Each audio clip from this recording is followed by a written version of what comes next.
माणसं काय म्हणतात, पिल्यावर कसं कळत नाही. पिदाड कधी रस्त्याच्या मधोमध पडलेलं बघितलं तुम्ही? पिदाड कधी रस्त्याच्या मधोमध पडलेलं बघितलं तुम्ही? कुठं पडतं ती? कळतं त्याला. त्याला माहित आहे मधी पडला की कार्यक्रम खाल्लास. साईडला सगळं कळतं. नाटक आहे ते. अहो मार मार मार बायकोला रात्री मारत, सकाळी तिलाच म्हणत नव्हतं ग मारायचं, पिल्यावर कळत नाही. कसं कळत नाही? हात वाळायचा बरं कळतो. आता काय करायचं, माय पिला ना टोपलभर शेळीच्या लेंड्या समोरून येऊन ठेवायच्या. त्याला म्हणायचं काळ मनुकय ताकद वाढती, गोड लागते. खाईल का ग माय? अगं किती बी टाकलेली असू दे तेवढ्या धुंदीत म्हणीन ए अडाय का मी लेंड्या आहेत का त्या. सगळं कळतंय त्याला. नाटक करतय ती.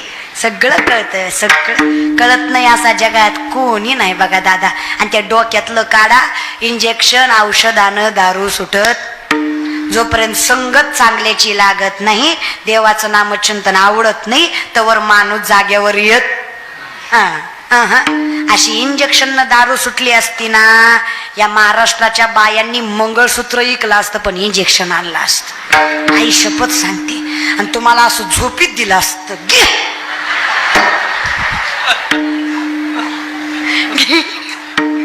घे जनावर घे, जिंदगी वाटोळी केली दलिंदर घे. आई शपथ दिला असतं. तरसच तेवढा आहे. बाया कीर्तन की 2-4 तरी येऊन म्हणतात ताई लय पेतोय, काय करावं आता. एक सांगते, ह्याचं कारण फक्त संगत आहे. संगत बदला.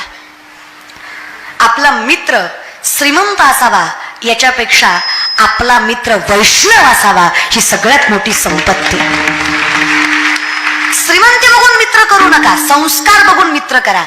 अरे श्रीमंतीचा मित्र तुम्हाला दगा देऊ शकतो, पण एखादा वैष्णव माळकरी मित्र बनवला तर तुमच्या प्रत्येक संकटात विठ्ठलासारखं तुमच्या पाठीशी उभा राहील. मित्र माळकरी ठेवा. कमीत कमी त्याच्या संगतीनं तुम्हाला हरिपाठ तरी, काकडा तरी, कीर्तनाची आवड तरी, ते म्हणेन तरी चल बसू वाटतंय तवर बस, पुन्हा जा. एकदा बसू वाटलं की पुन्हा कुठं जा. फक्त माझे चित्त तुझे, हे फक्त मन लागूच तरच आहे. संगत लय महत्वाची हो दादा. या जगातले 2 नंबरचे विद्वान द्रोणाचार्य, 1 नंबरचे विद्वान दशरथ राजा. या जगात सगळ्यात विद्वान दशरथ आहेत, 2 नंबर द्रोणाचार्य. विटेवरचा मालक कृष्ण अवतारामध्ये ज्यांच्या चरणाला हात लावल्याशिवाय रथात बसत नव्हता, एवढा अधिकार ज्या माणसाचा, त्या द्रोणाचार्याचा मुलगा संगतीनं वाया गेला, नाव त्याचा अश्वत्थामा. आजही मोक्ष नाहीये त्याला. संगत कोणाची? इन्मिकाची, दुःशासनाची, दुर्योधनाची, शकुनी मामाची, जयद्रथाची. इन्मिक तो नालायक ज्याला द्रौपदीच्या चोळीची गाठ सुटलेली सगळ्यात पहिल्यांदा दिसली. दुःशासन द्रौपदीच्या केसाला धरून ज्यानं ओढलं तो. दुर्योधन कर्णाच्या मैत्रीचा चुकीचा वापर केला. सगळं महाभारत ज्याच्यामुळे घडलं ती नालायक शकुनी मामा. अभिमन्यू चक्रव्यूहात पडलेलं असताना त्याच्या मानेवर लाथ घातली तो जयद्रथ. असल्याच्या संगती लागल्या. सामर्थ्यवंत माणसाचा पोरगा पण वाया गेला ना. माळकराचा गेला, त्याच्यात काय अवघड आहे? लय अवघड आहे दादा. संगत इमानदारीनं सांगा. इथं बसलेले गोवा गुटखा तंबाखू दारू खाणारे पिणारे हातवरी करा. इतकं व्यसनमुक्त सेलो आहे का? बिचारे एकच इमानदार होते महाराज. ना लय अवघड आहे. आणि तुम्हाला कळत नाही असं नाही, सगळं कळतंय तुम्हाला. आणि काय हो दादा, काय पुढच्या पिढीला ज्ञान सांगता बरं तुम्ही? आता ही म्हातारी माणसं लय तोंडवर करून पोरं वाया गेली, पोरं वाया गेली, पोरं वाया गेली. अरे पण का गेली? बिडी फुकू फुकू तुमची थोबाडा आत गेली म्हणून पोरं वाया गेली. उगाच थोडे गेले. आम्ही वाया गेलो याला काय तर कारण असेल का नाही? अहो तुमची दिवसाची सुरुवात वासुदेवानं व्हायची. आमच्या आयुष्याची सुरुवात पाववाल्याच्या भोंग्यानं झाली. तुम्हाला झोपाय अंगाई होती, आम्ही शांताबाईवर झोपलो. काय फरक आहे का नाही? लय अवघड आहे. अहो म्हातारा जीव झाला तरी भजन करीत नाही ती. मारुतीच्या वाटेवर बसून पते खेळतात. ब्रह्मचारी मारुतीला राणी दाखवतात. ही गुणाची. फक्त पोरच वाया गेल्या. लयच अवघड आहे. पण बाबा ह्या म्हाताऱ्या बायका सुद्धा दारात बसून आजकालच्या काय पुरीत वय, ह्यांना काय लाजायत वय, आमच्या जमान्यात नव्हतं माय असो, आम्ही किती इज्जतीनं खाल्लं माय, किती कष्ट केलं माय, ह्यांना काय झळय माय, वय ग माय. आता काय करती, आता मिसरी चोळती. तुझ्या मिसरीच्या वासानं गोठ्यातल्या म्हशीनं दूध द्यायचं बंद केलं. इतका भांगार वास आहे त्या मिसरीचा. कसं नातीला ज्ञानेश्वरी वाचाय सांगणार सांगा बरं. नाही ग माय, धन्य माता पिता लागते बर का, घरात परमार्थ लागतो. उगच नाहीये हिंद विश्वात जेव्हा राहिलं कोस तसे सामर्थ्याने सांगते मी तुम्हाला, उगच होत घरात लागतच. ज्या दिवशी महाराष्ट्रातला प्रत्येक तरुणी आणि तरुण काकडा हरिपाठ करेल त्या दिवशी माझा महाराष्ट्र जगातील सगळ्यात उच्च अंकावर असायला विश्वास नाही देत. वाचा ना ज्ञानेश्वरी. जे काही तरुण पिढी हे पाठीमागच्यांचं जाऊ दे रे, यांचं केलं ते गेलं, आपला तरी विचार करा. काय शिकतो आपण सध्या, art, commerce, science, CBSE, SSC, BHMS, MBBS, PhD, agriculture, MPC, UPC, जे काही असेल, हे शिक्षण जे आपण घेतोय हे अध्यात्मापेक्षा मोठं नाहीये. जोपर्यंत तुम्ही स्पिरिच्युअल राहत नाही तोपर्यंत तुम्हाला खरं समाधान मिळत नाही. 90% सायन्स इट्स ज्ञानेश्वरी. 90% विज्ञान म्हणजे ज्ञानेश्वरी आहे. बायोलॉजिकल सूत्र, केमिस्ट्रिकल सूत्र ज्ञानेश्वरीमध्ये बघायला भेटतील तुम्हाला. या बल्बचा शोध 100-125 वर्षापूर्वी कुठल्या तरी पाश्चिमात्य सायंटिस्टने लावला. अख्ख्या जगाला त्याचं नाव माहीत आहे. 750 वर्षापूर्वीचा काळ आहे. 16 वर्षाचे ज्ञानेश्वर माऊली ज्ञानेश्वरीमध्ये सांगतात, उदकाचेनी आवेशे प्रगटले तेज लखलखीत दिसे, तया विजू माझी असे सलील काही.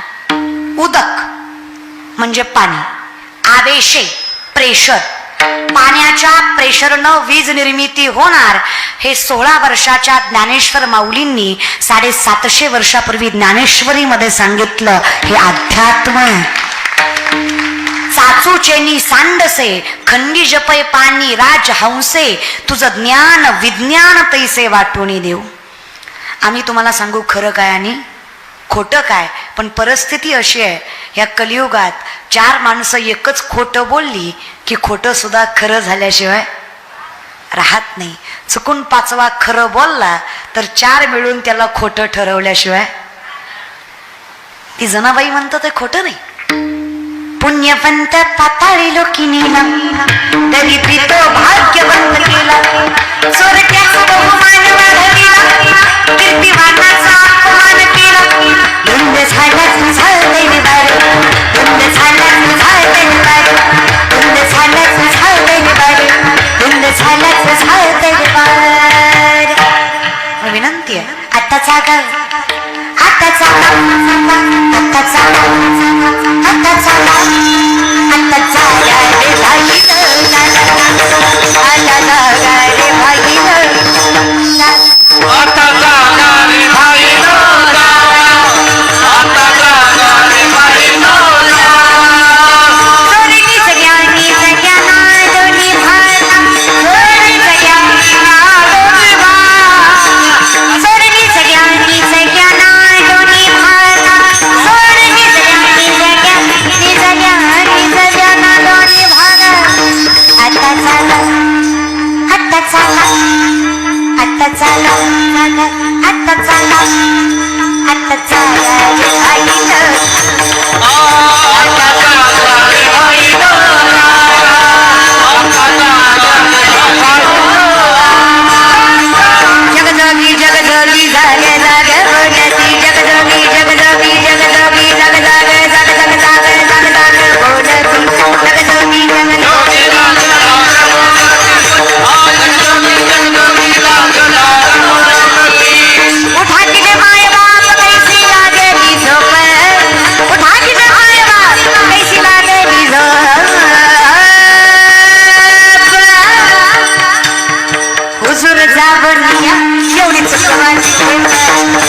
वासुदेव वासुदेव म्हणा तुम्ही वासुदेव वासुदेव म्हणा कर जोडून विनवितो तुम्हा तुम्ही वासुदेव वासुदेव म्हणा वासुदेव वासुदेव म्हणा तुम्ही वासुदेव वासुदेव म्हणा नरदेह दुर्लभ जाणा तुम्ही वासुदेव म्हणा वासुदेव वासुदेव वासुदेव वासुदेव वासुदेव वासुदेव वासुदेव वासुदेव वासुदेव वासुदेव वासुदेव वासुदेव वासुदेव वासुदेव वासुदेव वासुदेव वासुदेव म्हणा तुम्ही वासुदेव म्हणा.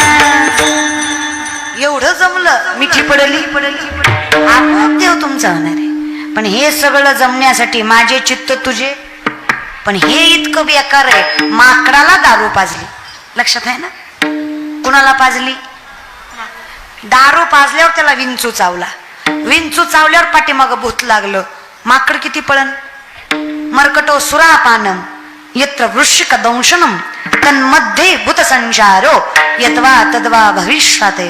विचार करा ते माकडाचे काय हाल होतील. एवढं मन चंचल.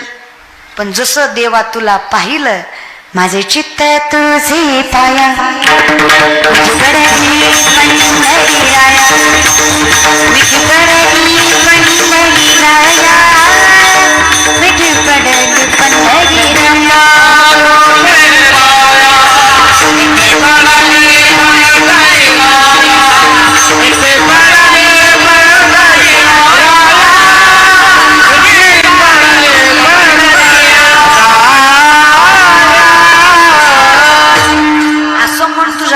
देवा. आता देह जाओ अथवा पांडुरंगी दिनरजनी हाची धंदा गोविंदाचे. आता दुसरं काही करायला आवडतही नाही, करावंसं म्हणायला मन ऐकतही नाही. आणि एवढं झालं मग देवा आमची अवस्था. देव पहावया गेलो तेथे देवची होणी ठेलो. माऊली सांगतात या ज्ञान भक्ती सहज भक्तो एक वटला मज तोची मीही केवळ तुझ श्रुतही आहे. तुझ्या दारी आलो आणि सामर्थ्यानं मला माझी ओळख व्हावी. आणि ही सगळी ओळख पटण्यासाठी मला सामर्थ्यानं मन ताब्यात घेणं गरजेचं आहे. मग आम्हात या परस्परे एका नामाचीच अंतरे. तुझ्यात आणि माझ्यात फक्त नामस्वरूपी फरक राहिला. ती लवणाची कुंजरे सुदली या लवण सागरे नोहेची मागारे परती जेवी. लवण मीठ कुंजरे हत्ती 12 फुटाचा मिठाचा हत्ती केला सागरात नेला 3 तास धुतला आणि माघारी आणला. आला का? अगदी तस नोहे सारिता लवण मिळविता. आमची अवस्था तशीच झाली. कारण मन तर तुझ्या जवळ राहिलं ते फक्त शरीर आहे. अहो तिथंही आलो माझ्या जीवीची आवडी पंढरपुरा आणि एकदा जाईन गे मायतया भेटेन माहेरा. मग काय सर्व सुकृताचे फळ मी लाहीन कधी क्षम मी देईन. क्षमा मी देईन नाहीये बरं का ते लय हारीपट खतरनाक म्हणतात. सर्व सुकृताचे फळ मी लाहीन क्षमा मी देईन पांडुरंगा. बापरत्मा देववर विठ्ठलाचे बेटे आपल्या सेवेसाठी करणे ठेला. अर्थ किती चुकीचा निघतोय तो. समसाठी मी देवाकडे गेलो देवाला भेटलो आणि देवा सारखा झालो. सम सारखं देवासारखं होणं आपल्या समसाठी करोनी देवानं मला देवासारखं केलं. कधी केलं? जाईन गे माय जेव्हा मी नाचत जाऊ त्याच्या गावात धैर्या सुख देईल विसावा. अशी अवस्था माझी झाली. लय सोपं आहे दादा. देवाचं नाव काही पाप बीप देत नाही. काल वेळ नाम उच्चारिता नाही. दोन्ही पक्ष पाही पुण्यच देत. फक्त आहे ना काही नियम पाळा. तुळशी माळ गोपीचंदन हृदयी कळवळा गण लावाय मागं पुढं बघत जाऊ नका. उद्या परवा कुठं धडकाला मिळाला तर शेजार पाजारच्याला कळावं कुठल्या गँग मधला आहे. नेमका पुरायचा आहे का जाळायचा एवढा तरी मिळ त्याला लागाव. अशा हिशोबानं आपलं गण लावीत जा आहे की नाही. ह्या गंधात एवढी ताकद आहे ना. करंगळीचं शेजारचं अनामिका नावाचं बोट जेव्हा इथं स्पर्श होतं तेव्हा माणसाची पॉझिटिव्हिटी वाढते. It is science. शरीरामध्ये 72,000 नाड्या 24 नाड्या प्रधान 3 नाड्या प्राणवाहक इडा पिंगला सुषुम्ना यातनं माणसाचा प्राणवायू वाहतो. पूरक रेचक कुंभक श्वसनाचे 3